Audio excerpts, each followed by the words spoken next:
Concentration, high to low concentration. Diffusion की बात करते हैं तो जब आप डेफिनेशन लिखते हैं दैट इज क्या लिखोगे, high concentration to low concentration. इसका प्रेशर क्या होगा, दैट इज हाई से लो, ज्यादा से कम, डिफ्यूजन ज्यादा से कम। Soluble means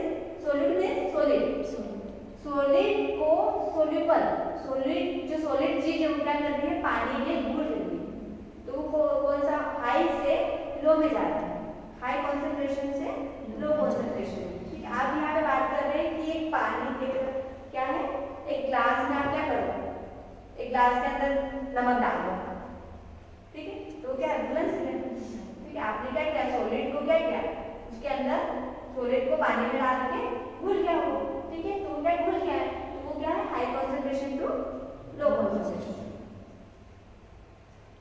If a particular solute is present in high concentration in an area of solution and in low concentration in another area, ठीक है, आपने बात क्या कर रहे हैं, high concentration in area of solution, जो एरिया यहाँ पे क्या है, हाई कॉन्सेंट्रेशन, जो एरिया थी जहाँ पे क्या है, कुछ भी नहीं है, सिर्फ पानी, वो क्या है, हाई कॉन्सेंट्रेशन थी, पर and low concentration another area, low concentration जो था अपने पास वो क्या करके डाल दिया, तो क्या है, वो क्या है, लो कॉन्सेंट्रेशन हो गया।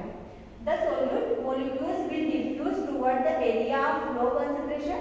जो solute था, जो आपने molecules डाला पानी के अंदर, क्या है, solute है, तो किस में आया, कहाँ, कौन से एरिया में चला गया, लो concentration, हाई से लो में चला गया। And after some time the particles become evenly distributed throughout the solution and the solution is said to be at equilibrium। ये solution आपने डाला, वो क्या करेगा, पानी और उसको क्या करेगा, एक equilibrium में बैलेंस करने का काम करता है। ठीक है, अगर आपको लूज मोशन लगता है, दस्त लग जाते हैं, उल्टियाँ होती है, तो घर में क्या करते हैं, नमक का घोल पिलाते हैं, तो आपकी बॉडी में क्या है, पानी की कमी है, तो क्या करेगा, बैलेंस करने का काम करेगा। And the particles continue to move about randomly due to their kinetic energy but their concentration do not change. ये क्या देगा, काइनेटिक एनर्जी। ठीक है, आपको अगर आपकी बॉडी में फ्लूइड की कमी है तो आप क्या देते हैं, नमक का पानी नमक का घोल देते हैं, जब चक्कर आते हैं नमक का घोल देते हैं, नमक और शक्कर का घोल, नमक और शक्कर क्या करती है, आपकी बॉडी को एनर्जी देती है, इसको काइनेटिक होता है मूवमेंट करना। तो अगर आपको एनर्जी नहीं मिलेगी तो आप कुछ काम नहीं कर पाएंगे। जैसे आपको नमक और शक्कर का घोल दिया, जैसे क्या करोगे, आपको एनर्जी मिलेगी, किससे मिल रही है, डिफ्यूजन से हो रहा है, आपकी बॉडी में भी डिफ्यूजन हो रहा है। यहाँ पे देख सकते हैं, ये क्या है, पानी है, उसके अंदर क्या डाला, डाई ड्रॉप इन, डाई मतलब कलर डाल दिया, एग्जांपल में ये डाई कलर डाल दिया, और वो क्या, डिफ्यूजन भी है, डिफ्यूजन मतलब घुलेगा तो सही, आपने जैसे डाला वैसे स्प्रेड हो जाएगा, डिफ्यूज मतलब घुलना, इतना समझ में आ रहा है। फिर उसके बाद में डाई इवेंटली डिस्ट्रीब्यूटेड, और फिर क्या हुआ, कुछ देर बाद कलर चेंज हो गया, डिस्ट्रीब्यूटेड मतलब पूरी तरीके से फैल गया पूरे पानी में, तो क्या होगा, डिफ्यूज। अब याद रखिएगा, कुछ भी चीज पानी में डालोगे तो वो घुल जाता है। आप अगर मिठाई बनाने जाते हैं तो क्या करते हैं, मिठाई बनाते हैं तो क्या, काजू कतली बनाने जा रहे हैं, एग्जाम्पल दे, उसको क्या करो, काजू कतली बना लिया, उसके बाद में आप क्या करोगे, एक बाउल में क्या करोगे, थोड़ा सा पानी लिया, उसमें क्या किया, कलर डाला, उसको घोला, उसमें डाल दिया, तो पूरा क्या, मिठाई का कलर चेंज हो जाएगा। ठीक है, वैसे ही ये डिफ्यूजन, जब डिफ्यूजन की बात याद रखना है, पानी के अंदर कुछ भी आप डालते हो तो वो कलर डालोगे तो डिफ्यूज हो जाएगा, उसका कलर वैसे ही हो जाएगा।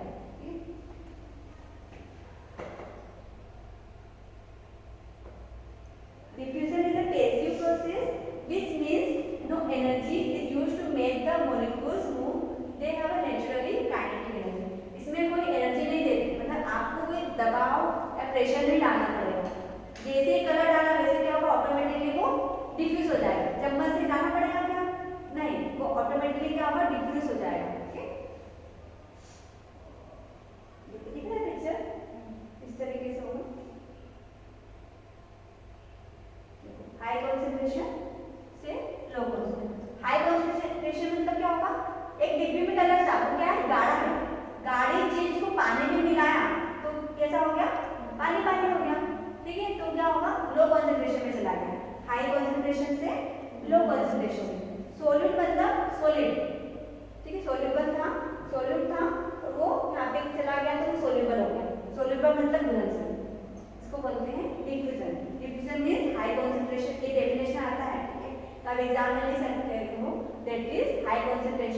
कॉन्सेंट्रेशन।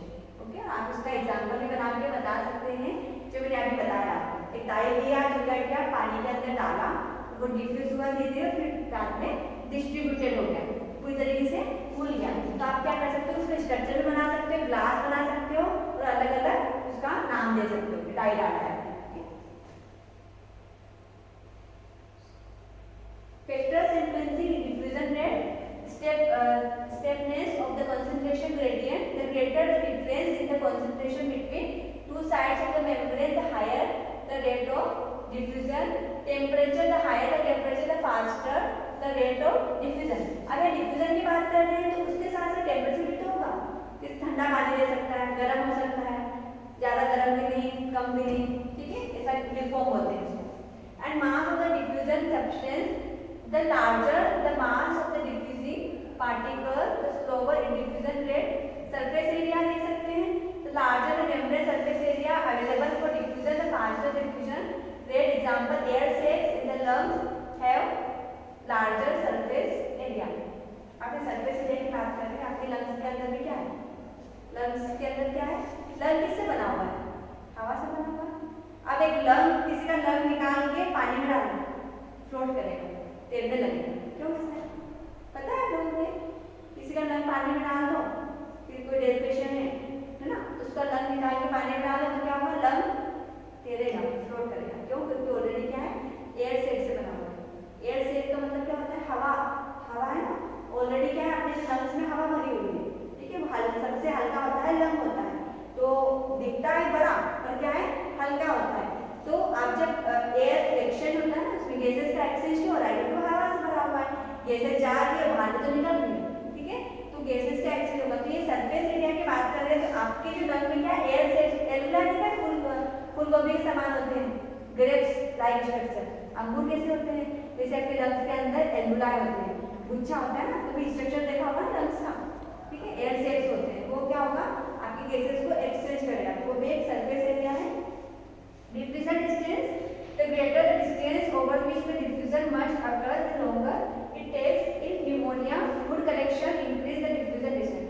किसी को निमोनिया हो जाता है, निमोनिया में क्या होता है, पानी भर जाता है लंग में, होता है, सूजन आ जाता है निमोनिया में, जिसको बोलते हैं inflammation of lung parenchyma, pneumonia होता है। जो लंग पेरेन्काइमा है, लंग में आपके लंग पेरेन्काइमा आउटर है, वहाँ पे क्या हो जाता है, इन्फ्लेमेशन, और पेशेंट की बॉडी में इम्फाइमा, इम्फाइसीमा, ठीक है, ये सब फ्लूइड बढ़ जाता है, पानी भर जाता है, तो पानी क्या पानी बढ़ रहा है तो क्या होगा, डिफ्यूजन भी होगा, high concentration to low concentration. अपने लंग में कभी भी पानी का एक बूंद भी नहीं होना चाहिए, पानी नहीं होना चाहिए, क्यों नहीं होना चाहिए, क्योंकि हवा से भरा हुआ है, ठीक है, गुब्बारा समान है आपका लंग, तो पानी अगर भर गया तो पेशेंट क्या होगा, बीमार रहेगा, निमोनिया होता है, ठंड के दिनों में निमोनिया हो जाता है, सर्दी हो जाती है, कफ होता है बार बार, तो उसी कारण से होता है। तो क्या करते हैं, निमोनिया हो गया तो क्या करना पड़ेगा, पेशेंट को गर्म एरिया में रखना पड़ेगा, ठीक है, और क्या, जितना भी फ्लूइड भरा हुआ है अंदर उसको नीडल डाल के या फिर ड्रेन डाल के निकालना पड़ेगा। मैंने आपको चेस्ट में बताया था ना, वही तो है, अगर पेशेंट की बॉडी में लंग्स में पानी भरा हुआ है तो उसको क्या, ड्रेन डाल के जितना भी फ्लूइड है उसको रिमूव करना पड़ेगा, नहीं तो क्या होगा, पेशेंट मर जाएगा, लंग्स कोलैप्स हो जाएंगे। पानी भरा हुआ है तो क्या है, तो लंग्स है ना ऊपर चले जाते हैं, तो उसको जगह नहीं मिल पाएगी सांस लेने के लिए, घबराहट होगी, तो पेशेंट मर सकता है, लंग कोलैप्स, पिचक भी सकते हैं, क्योंकि लंग गुब्बारा कैसा होता है, गुब्बारा जब फूट गया पिचक जाएगा ना, तो वैसे आपके लंग्स भी ऐसे ही होते हैं, अगर उसमें ज़्यादा हवा भर दी तो पिचक जाएंगे, कोलैप्स हो जाएंगे, या फिर फ्लूइड भरा हुआ है तो ज़्यादा फ्लूइड भर गया तो वो भी कोलैप्स हो जाएंगे, इसकी वजह से क्या होगा, गैसेस का एक्सचेंज नहीं हो पाएगा और पेशेंट ठीक से सांस नहीं ले पाएगा, कि ब्रीथिंग डिफिकल्टी होती है, घबराहट होती है, इसी कारण से अस्थमा वाले पेशेंट में भी होता है घबराहट। सिंपल डिफ्यूजन क्या है, simple diffusion is a passive process in which substance move freely through the liquid bilayer without the help of the membrane transport protein। अब क्या है, प्रोटीन की लेयर एक ही होती है, बाय लेयर मतलब बाय मतलब दो, ठीक है, लेयर मतलब उसकी लेयर्स है, उसकी दो लेयर्स होंगी, without the help of membrane. इसमें क्या है, लिपिड मतलब फैट से बना हुआ है, फैट से बना हुआ है, और उसमें क्या है, उसकी मेम्ब्रेन नहीं है, पर वो क्या है, लेयर्स बनी हुई है उसमें। एंड फैट सोल्यूबल विटामिन, उसके अंदर क्या क्या है, fat soluble vitamin, water, urea, small alcohol extra can move through simple diffusion. Diffusion मतलब क्या है, high concentration to low concentration है और उसके अंदर फेट सोल्यूबल विटामिन भी होते हैं। फेट सोल्यूबल विटामिन पता है कौन से? वाटर से दो होते हैं, एक फेट सोल्यूबल विटामिन, एक वाटर सोल्यूबल विटामिन। विटामिन से ना तो होगा बड़ा है तो क्या है के ई डी ए, ये क्या है? फेट सोल्यूबल है, वाटर सोल्यूबल है। वाटर सोल्यूबल कौन से? विटामिन सी भी तो वाटर सोल्यूबल है, विटामिन सी।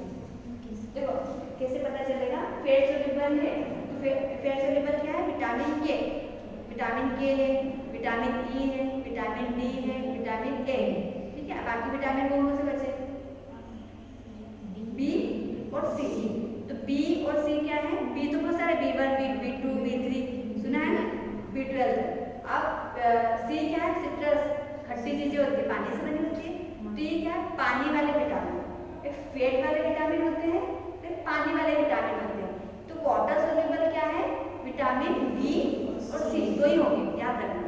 और फेट सोल्यूबल क्या है? विटामिन के ई डी ए, ठीक है। तो ये क्या है? ये फेट इसके अंदर आता है fat soluble vitamin simple diffusion, okay. Water, उसके अंदर वाटर नहीं होगा, पानी नहीं होगा तो डिफ्यूज कैसे होगा? पानी नहीं होगा। यूरिया पता है आपको? आपकी बॉडी के अंदर यूरिया अगर बढ़ गया तो टॉक्सिक है, वो यूरिया नहीं बढ़ना चाहिए। यूरिया बढ़ गया तो आपको जॉइंट्स पेन होता है, जॉइंट में सूजन आ जाती है, ठीक है। आप देखोगे खेतों में क्या होता है, यहाँ पे लोग काम करते हैं, यहाँ पे क्या होता है? जॉइंट्स में सूजन आ जाता है, वो बहुत पेनफुल होता है। तो इनकी बॉडी में भी यूरिया बढ़ जाती है। स्मॉल अल्कोहल की बात करें, अल्कोहल भी एक डिफ्यूजन का काम करेगा, ये मूवमेंट करेगा। मूवमेंट ऑफ ऑक्सीजन हो सकता है, ठीक है। ऑक्सीजन में carbon dioxide between blood and body cells. Blood में क्या है? पानी है, ब्लड में पानी है, ठीक है। उसमें क्या है? उसमें क्या घुलनशील है? ऑक्सीजन घुलनशील है, उसमें कार्बन डाइऑक्साइड घुलनशील है। समझ में आ रहा है कुछ? तो वो क्या डिफ्यूजन है? एक पानी वाली चीज में दूसरी घुलना, ठीक है। वो ऑक्सीजन भी घुलनशील है, कार्बन डाइऑक्साइड भी घुलनशील है। Blood and body cells and between blood and air occurs through diffusion. आपके आर्टरी के अंदर ब्लड भी है, ब्लड के अंदर गैसेस भी है, अलग अलग प्रकार की गैसेस भी होती है, पानी भी है, ओके। तो जो गैसेस है और पानी ब्लड है वो क्या है? घुलनशील है, उसके अंदर घुल गया है, इसके अंदर ब्लड के अंदर घुल गया है। It is also the route of absorption of some nutrients and excretion of some waste by body cell, ठीक है। आप क्या है? आप खाना खाते हैं, डाइट लेते हैं, जितने भी न्यूट्रिएंट्स हैं वो आपको क्या होगा? आपकी बॉडी के अंदर एब्जॉर्ब हो जाते हैं, विटामिन एब्जॉर्ब हो जाते हैं। और जो वेस्ट प्रोडक्ट हैं, हम खाना तो खा रहे हैं पर उसके जो खाना खा रहे हैं उसमें क्या न्यूट्रिएंट्स है, विटामिन है, प्रोटीन है, कार्बोहाइड्रेट, आपको जो नीड है बॉडी में वो मिल जाता है, वो ले लेता है वो। बाकी जो वेस्ट है वो क्या करेगा? इस बॉडी से एक्सक्रीट आउट कर देगा, बॉडी से बाहर, ठीक है, बॉडी से बाहर कर देगा। आप जैसे आपको कुछ जूस बनाना है, मौसम्बी का जूस बनाना है, संतरे का बनाना है या फिर आम का बनाना है, तो आप क्या करोगे? उसको जब ग्राइंड करते हो तो जो कचरा निकलता है उसको तो डिस्कार्ड करोगे ना, कि उसमें आप उसको भी खा लोगे, नहीं ना। वैसे भी आपकी बॉडी के अंदर भी होता है कि जितने भी इलेक्ट्रोलाइट्स होते हैं वो एब्जॉर्ब हो जाते हैं और बाकी जो वेस्ट प्रोडक्ट है वो बाहर एक्सक्रीट आउट हो जाता है, बॉडी से बाहर हो जाता है, ठीक है। एंड फैसिलिटेटेड डिफ्यूजन क्या है? In the process the integral membrane protein assist the process channel mediated diffusion solute. Solute ध्यान रखना, आयंस को आप सोल्यूट बोलते हैं। आपकी बॉडी के अंदर प्लस माइनस दोनों चीज होती है, पता है? सोडियम, पोटेशियम, क्लोराइड, किसी का प्लस है किसी का माइनस, तो सब आयंस होते हैं। प्लस माइनस नहीं होगा तो आपकी बॉडी में इलेक्ट्रोलाइट्स नहीं होगा, ठीक है। फ्लूइड इलेक्ट्रोलाइट्स, आपकी बॉडी को एनर्जी नहीं मिल पाएगा। तो आपकी बॉडी के अंदर क्या आयंस हैं जो मूव करते हैं across the liquid barrier through integral transmembrane protein at certain side they are called as ion channels. Channels क्या करते हैं? मूवमेंट करते हैं। प्लस माइनस जो सोडियम, पोटेशियम, क्लोराइड पानी के अंदर क्या घुलनशील है और पानी के अंदर क्या है? मूवमेंट कर रहे हैं, एक जगह पे स्थिर नहीं है, अलग अलग जगह पे मूवमेंट कर रहे हैं।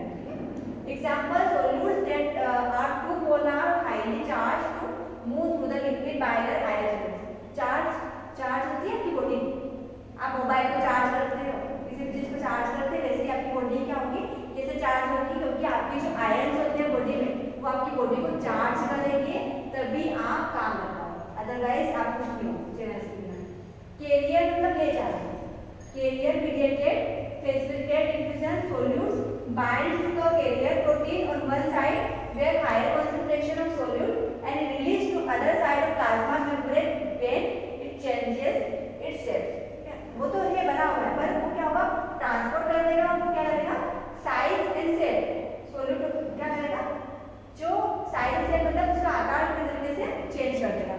एग्जांपल ग्लूकोज और amino acid moving from blood into a cell. जो ब्लड के अंदर क्या होते हैं, सेल में सेल होता है, ठीक है, कोशिका है, तो इसमें क्या है, ब्लड में क्या है मूवमेंट होगा, ब्लड भी तो जाएगा, उसमें फ्लूइड भी तो होगा, ग्लूकोज होता है, ग्लूकोज क्या करेगा, ग्लाइकोजन ग्लूकोज में कन्वर्ट होकर आपको एनर्जी देता है। तो आप उसके साथ साथ अमीनो एसिड, ग्लूकोज को आप क्या बोल सकते हैं, अमीनो एसिड बोल सकते हैं। तो ग्लूकोज नहीं होगा तो आपको एनर्जी नहीं मिलेगी, ठीक है। ग्लूकोज अगर आपको चक्कर आता है तो आपको क्या देते हैं, ग्लूकोज देते हैं ताकि आपको एनर्जी मिले।